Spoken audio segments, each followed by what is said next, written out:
Mobil remote control adalah penerapan usaha dan energi yang mudah kita temukan dalam kehidupan sehari-hari. Saat mobil RC mulai melaju, motor listrik di dalamnya menghasilkan usaha mekanik untuk melawan gaya gesek antara roda dan permukaan lintasan.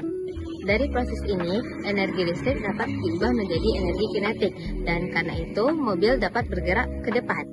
Namun, tidak semua energi yang dihasilkan itu dapat menggerakkan mobil. Akan tetapi, sebagian energi itu hilang karena hambatan dan juga udara, yang justru dapat menghasilkan energi panas. Dalam penelitian Model of Cars menjelaskan bahwa bagaimana penggerak, gesekan energi, serta percepatan saling berhubungan dan mempengaruhi efisiensi mobil RC. Berdasarkan hal tersebut, penelitian ini bertujuan untuk menganalisis energi, usaha, dan juga gaya gesek yang terjadi pada mobil RC dan bagaimana penerapan fisika dalam kehidupan sehari-hari. Gambar tersebut menggambarkan transformasi energi yang terjadi ketika mobil remote control atau RC bergerak. Energi kimia baterai berubah menjadi energi listrik. Baterai pada mobil RC menyimpan energi dalam bentuk energi kimia. Saat mobil dihidupkan, energi ini diubah menjadi energi listrik. Energi listrik mengubah menjadi usaha mekanik atau motor. Energi listrik dialirkan ke motor listrik yang kemudian mengubah energi listrik menjadi usaha mekanik. Motor memutar roda sehingga mobil dapat bergerak. Usaha mekanik berubah menjadi energi kinetik. Roda yang berputar membuat mobil bergerak, menghasilkan energi kinetik, yaitu energi gerak dari mobil tersebut. Kemudian, energi hilang akibat gesekan berubah menjadi energi panas. Sebagian energi tidak digunakan untuk gerak, melainkan hilang sebagai panas karena adanya gesekan antara ban dan permukaan jalan serta hambatan udara.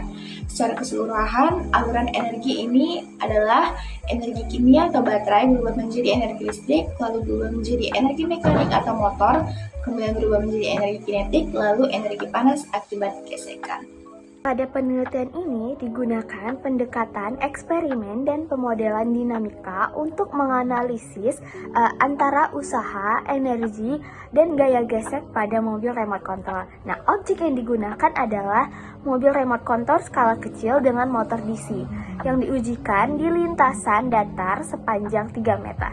Nah, mobil dijalankan dengan kecepatan konstan, lalu diukur perubahan kecepatannya terhadap waktu menggunakan sensor jarak dan stopwatch. Selain itu, arus listrik dari baterai dicatat untuk mengetahui daya dan energi input dari motor. Gaya gesek dihitung dari selisih antara energi dan energi input dan energi kinetik yang diperoleh mobil. Perhitungan dilakukan menggunakan beberapa persamaan fisika, yaitu yang pertama ada usaha yang biasa dilambangkan W sama dengan F dikali S yang menunjukkan kerja gaya motor terhadap jarak tempuh. Yang kedua ada energi kinetik atau biasa yang dilambangkan EK sama dengan setengah M dikali V kuadrat untuk mengetahui energi gerak mobil, serta persamaan M kali delta V per delta T sama dengan F dikali kV yang menggambarkan hubungan antara gaya motor dan gaya gesek yang bergantung pada kecepatan. Melalui model ini, peneliti dapat melihat bagaimana sebagian energi dari baterai berubah menjadi energi gerak dan sebagian lainnya hilang karena gesekan dan hambatan udara. Percobaan dilaksanakan menggunakan mobil RC dengan spesifikasi panjang 17 cm, lebar 7,3 cm, tinggi 3,8 cm, dan massa 0,1736 kg. Mobil dijalankan di atas permukaan datar dengan memberikan daya maksimum hingga mencapai kecepatan terminal. Selama percobaan, gerak mobil direkam menggunakan kamera digital Kodak PlaySport yang dipasang pada tripod untuk menjaga kestabilan gambar. Rekaman video tersebut dianalisis menggunakan perangkat Lunak Tracker, yaitu aplikasi analisis gerak berbasis video yang mampu mendeteksi posisi benda setiap waktu. Melalui fitur Auto Tracker, diperoleh data posisi mobil terhadap waktu. Selanjutnya, tracker melakukan proses diferensiasi numerik untuk mendapatkan data kecepatan dan percepatan. Nah, rumus yang digunakan adalah M dV per dt sama dengan F kurang KV pangkat N. Dari hasil pengelolaan data, peneliti memperkirakan gaya dorong awal mobil sekitar 0,2 Newton, diperoleh dari hasil kali massa mobil 0,736 kg dengan percepatan awal sekitar 1,4 meter per sekon kuadrat.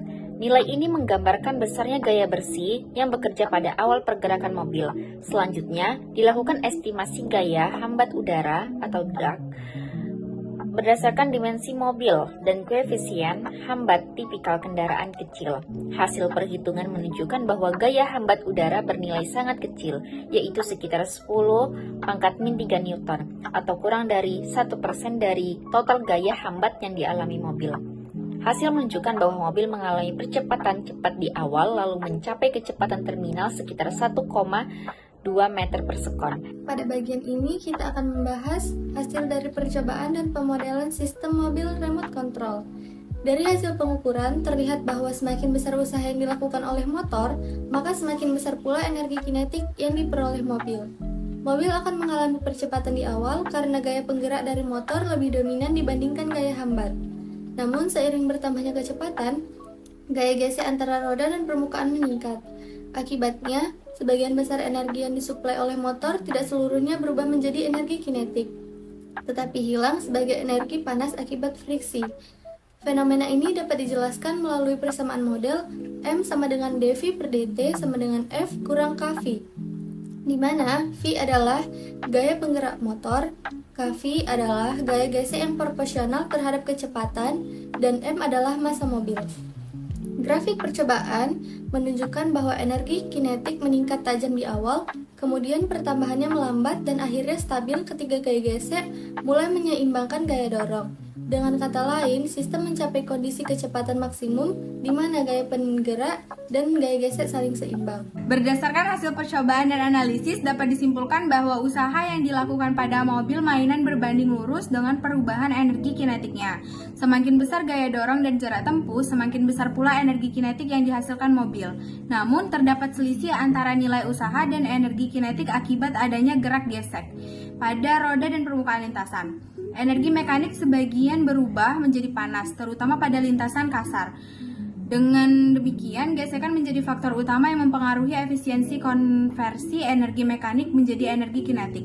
Saran yang dapat diperoleh yaitu percobaan sebaiknya dilakukan di lintas yang seragam dan diulang beberapa kali agar hasil lebih akurat, serta menggunakan alat ukur digital untuk mendapatkan data yang lebih presisi.